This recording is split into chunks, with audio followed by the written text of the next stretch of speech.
The year was 1973. George Lucas had just finished writing the screenplay for what would become his hit coming-of-age film, American Graffiti. A poster on the wall caught his eye. It was an image of a man leaping between a horse and truck, which made him lose focus and daydream of the old serialized films that he enjoyed as a child. You know, films like Buck Rogers, Zorro's Fighting Legion, and Spy Smasher flashed through his brain as he had the instant idea of bringing that type of B-level hero to the big screen. He would take this idea and flesh out a story of a college professor who moonlit as an archeologist adventurer. Little did he know that that simple idea would yield one of the greatest and most enduring franchises in movie history, as his character Indiana Jones has gone on to appear in 5 feature films over the course of 42 years that have grossed nearly $2 billion in the worldwide box office. For many, any time the character graces the screen is cause for celebration, but it would seem that the years have not been kind to this fedora-wearing hero, as his last adventure was met with a giant shoulder shrug by audiences. With his final adventure in our rear view, it's time to take a look at just what the happened to Indiana Jones and the Dial of Destiny.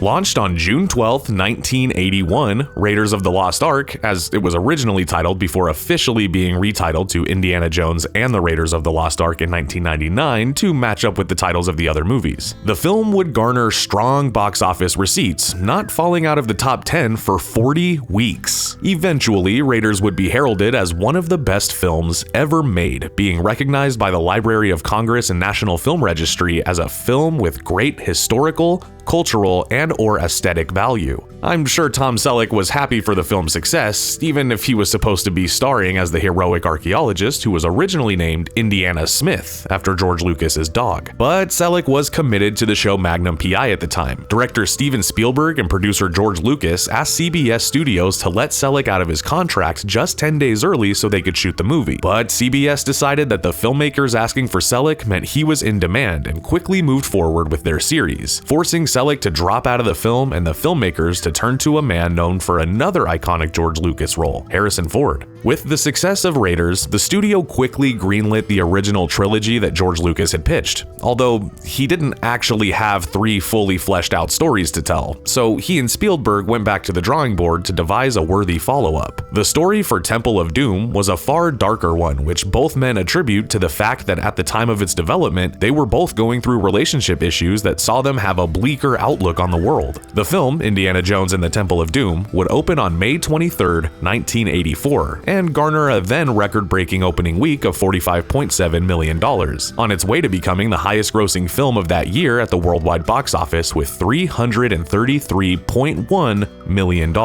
Yet more importantly, this is the film that created the PG-13 rating. At the time of its release, there was no rating in between PG and R, and as this one didn't quite deserve an R rating, it was given a PG, which many parents took issue with as it featured some pretty extreme violence for the 12 and under crowd. Spielberg himself would lobby the MPAA for an intermediary rating between the PG and R, and 2 months later, the PG-13 was introduced, with Red Dawn becoming the first theatrical released film to garner such a rating. Despite the accolades and fortune headed upon Temple of Doom, it still had its detractors who objected to the film's darker tone. Spielberg heard those criticisms and decided to make the next film, Indiana Jones and the Last Crusade, a more lighthearted endeavor, which they did by adding the old father-son dynamic with Sean Connery cast as Indiana's father, Henry Jones Sr. The film would be released on May 24, 1989, where again it broke records, raking in over $37 million for the Memorial Day weekend, ultimately topping out at over $474 million worldwide. Last Crusade would follow in its predecessor's footsteps by becoming the highest-grossing film at the worldwide box office that year. And so it would seem that the highly profitable franchise had come to its inevitable conclusion.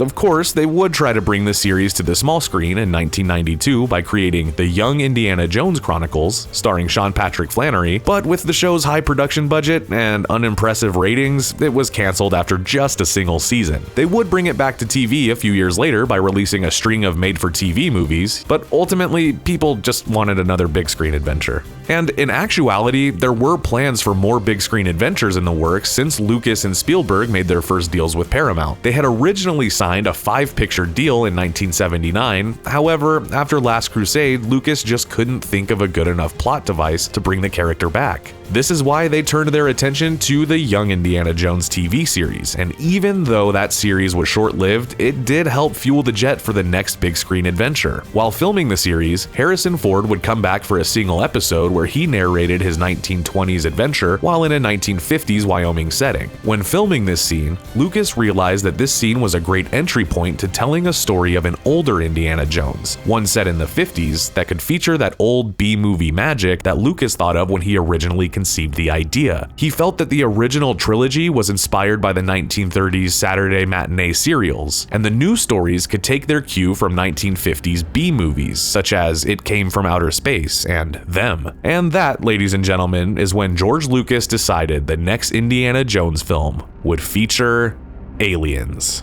Scripts for the next Indiana Jones adventure were being written as early as 1993, with both Harrison Ford and Steven Spielberg resisting the urge to make an alien film. Lucas tried to explain to them that Indiana Jones was more than just a man looking for some artifact, but could be a franchise that explored different genres with each adventure, as the fantastical nature of the stories lent themselves to opening up the world beyond what they had already seen. By March 1996, several versions of the new script had been written, but then something happened that put the ultimate kibosh on making an Indiana Jones movie that hinged on aliens, and that was Independence Day, which was released just a few months later, with Spielberg flat out telling Lucas he would not make an alien invasion movie after seeing the Roland Emmerich directed blockbuster. Ultimately, the visionaries would reunite at a 2000 tribute to Harrison Ford, where they all agreed they missed working together. This would lead Lucas and Spielberg to sit down and really hammer out the details for the new film, with Lucas convincing Spielberg that using aliens could still be grounded in reality, as crystal skulls were actually ancient Aztec relics that many believed to have been alien in nature. For someone like George Lucas, that's all you need to craft a story out of the world's most famous archaeologist going after an ancient artifact that was alien in nature. Indiana Jones and the Kingdom of the Crystal Skull would be released on May 22, 2008. 27 years after the original film hit theaters. And although the film would garner strong box office revenue, $79.6 million worldwide, it was met with audiences questioning the choice to use aliens as a plot device. For many, it felt like it just didn't ring true to who and what Indiana Jones was. Despite some of the fantastical elements of the original trilogy, they all seem to be grounded in reality, and that throwing in aliens seemed to be a little too fantastical for an Indiana Jones tale. So, with that level of disappointment in what could have been the final adventure of Harrison Ford's Indiana Jones on the big screen, the creative team of George Lucas, Steven Spielberg, Kathleen Kennedy, and Harrison Ford began working on a concept for a new film. Ford said that he felt the ending of Crystal Skull was good, but didn't actually feel like an ending for the character. Sure, he got married to the love of his life, Marion Ravenwood, but he just didn't feel like it closed out the character in a way that he wanted to. So Lucas again would go away to conceive of a new story. He still liked the idea of using some sort of MacGuffin that was supernatural, but he needed to find a way to ground it in reality, saying that you cannot just have Indy go out into the woods and stumble across a time machine. Of course, while Lucas was pondering where to take Indiana Jones on his next adventure, he himself on a grand adventure after deciding to sell his famous production company Lucasfilm to Disney for $4 billion.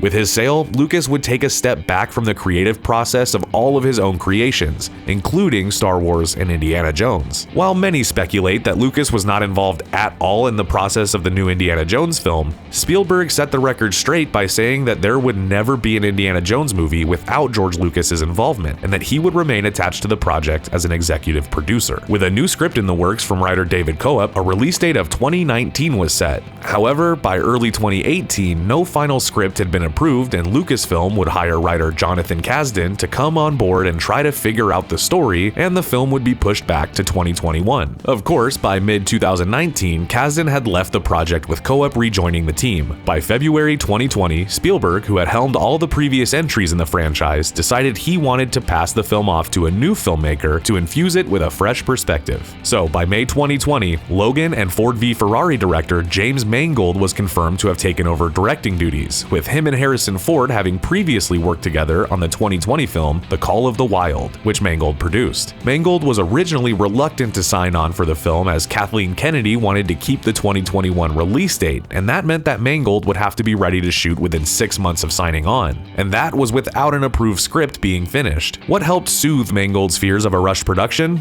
The COVID-19 pandemic. The pandemic shut down all production for a period of time, giving Mangold necessary time to write the script and have a proper pre-production. Mangold would bring on his Ford v Ferrari screenwriters, brothers Jez and John Henry Butterworth. Throughout the entire time the film had been in the works, it would seem George Lucas's original idea of introducing time travel to the franchise never wavered, but it was Mangold who really honed in on how they could have that concept used properly in an Indiana Jones adventure by keeping it steeped in reality. Enter the Antikythera mechanism, an ancient piece of machinery used during the Hellenistic time period of 323 BC to 30 BC, which was discovered in 1901 off the coast of Antikythera, Greece, in a shipwreck of a Roman cargo ship believed to have sunk between 70 and 60 BC. The heavily damaged and degraded piece of machinery was believed to have been used to predict solar eclipses decades in advance, as well as track the orbit of the sun and moon. So now that there was an actual relic in existence that had the faintest hint of time travel associated with it, Mangold and his writers did what all great creatives do. They filled in the rest by adding that this machine, which had not yet been given a theatrical name, could detect fissures in time. Mangold said this wasn't any more of a wild swing than the previous films that featured ghouls flying out of boxes and people's faces melting off. He said that Indiana Jones films are built on the fusion of fantasy and reality, from what may have been to what is impossible. But Mangold knew who he had to impress first and foremost with his story, so he would send George Lucas and Steven Spielberg pages every few months to get their input. Prior to the film's production, there were several rumors floating around that the studio was looking to pass off the character to a new actor to portray for future adventures. Whether that meant a new actor playing the actual role of Indiana Jones, or Ford passing the torch to a new character, was never made clear. Names like Shia LaBeouf and Chris Pratt were floated around, with LaBeouf being a natural successor as he played Indiana and Marion's son, Mutt Williams, in Kingdom of the Crystal Skull, although LaBeouf's off-screen antics seemed to have negated him from the role. For a time, it did seem that Hollywood it-boy Chris Pratt would be the one to take up the fedora and whip, but all of that seemed to be just internet speculation with no actual fire beneath it. Franchise producer Frank Marshall and Steven Spielberg both said that they never even considered replacing Ford in the titular role, with Ford even saying, quote, "I am Indiana Jones. When I'm gone, he's gone."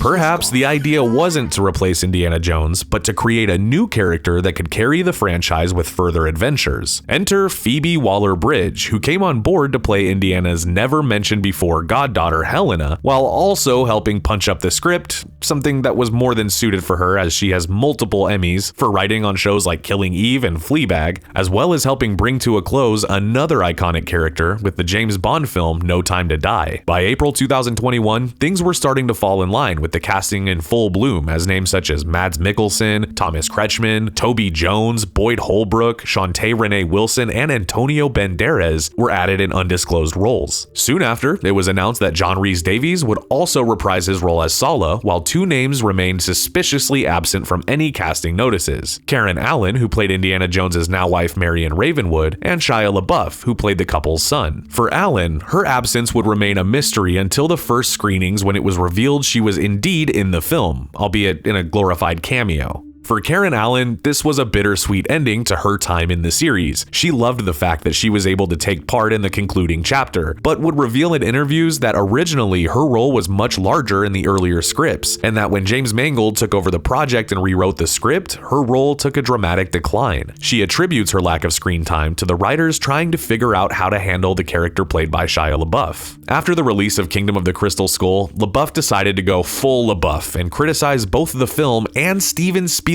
by saying that the Oscar-winning filmmaker was, quote, less a director than he is a f***ing company, end quote. Essentially, he's saying that he was disappointed working with the legendary director, saying that Spielberg had lost his artistic integrity and ran his sets more mechanical and contrived, even going a step further and saying that he hated every film he made with Spielberg, with the exception of the first Transformers, which Spielberg executive produced. For his part, Mangold says LaBeouf's comments had no factor in him writing the character out of the film, but that he simply felt that Mutt Williams' character did not work in the previous film. He thought about just having the son off at war, but he didn't like the idea of having a character in the film that was never seen, saying that it felt almost like a sad purgatory for the character. So he decided to kill him off and use that as a plot point for some added drama with the lead characters. For Karen Allen, that plot point meant that the filmmakers needed to reduce her role in the film to add some drama between the characters, as the death of their son drove a wedge between them that would then make their reconciliation at the end of the film that much more impactful. But still, we've spent 40 years falling in love with these two characters together, and to split them up for a final adventure was just one example of how Dial of Destiny seemed to miss the creative mark.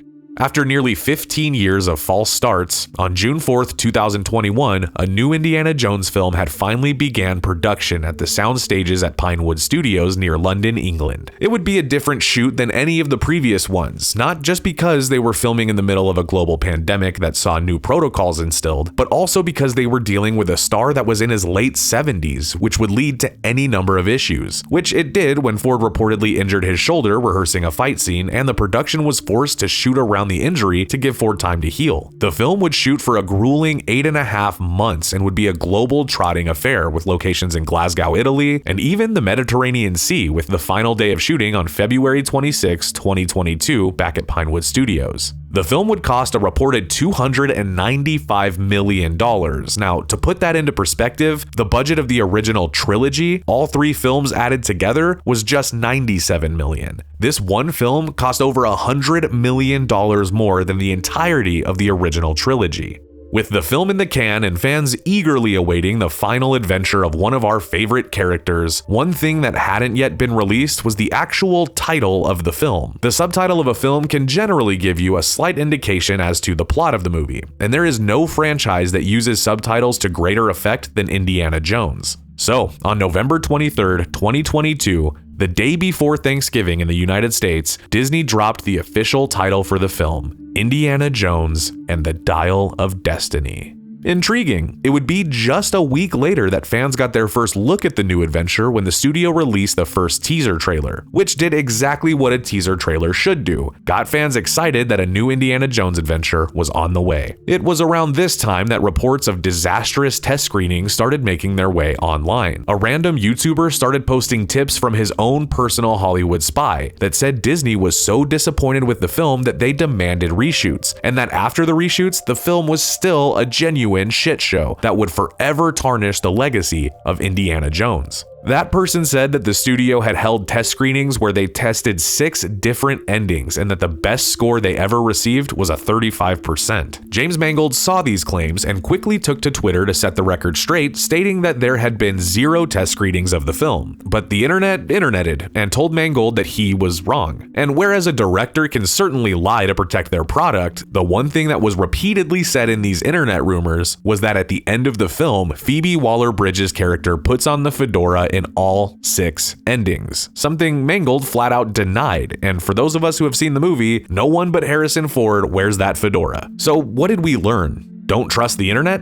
Except for us here at JoBlo, of course. We do the research and get the actual truth, and we don't peddle in internet rumors. The film would make its worldwide premiere at the Cannes Film Festival in late May 2023, where reports quickly came out that the film received a lukewarm reception. Many noted that the film only received a 5-minute standing ovation, which sounds good, but those same reports noted that the reception was more of a polite formality than an actual praise of the film. Reactions to the film began making their way online, with many saying that the humor in the film didn't work and that despite the film being perfectly fine, it just wasn't worthy of being an Indiana Jones film. Of course, it wasn't all bad. Some first reactions hailed the film as an instant classic and a fitting send-off for one of the screen's most enduring heroes. And then, the review embargo lifted. Reviews began flooding in, and while many found the film to be entertaining enough, the general consensus was that the final Indiana Jones movie simply needed to be better. Our own Chris Bumbray, a longtime fan of the franchise, called this the most disappointing movie to come out in recent years, and that he had wished the franchise had just ended with The Last Crusade. While other reviews took issue with the film again using a fantastical plot device for the story, as well as some new characters, including Teddy Kumar, played by Ethan Isidore, who simply felt like the filmmakers trying to force a Short Round 2.0 into the movie. And as Everything Everywhere All at Once has taught us, you cannot replace Short Round.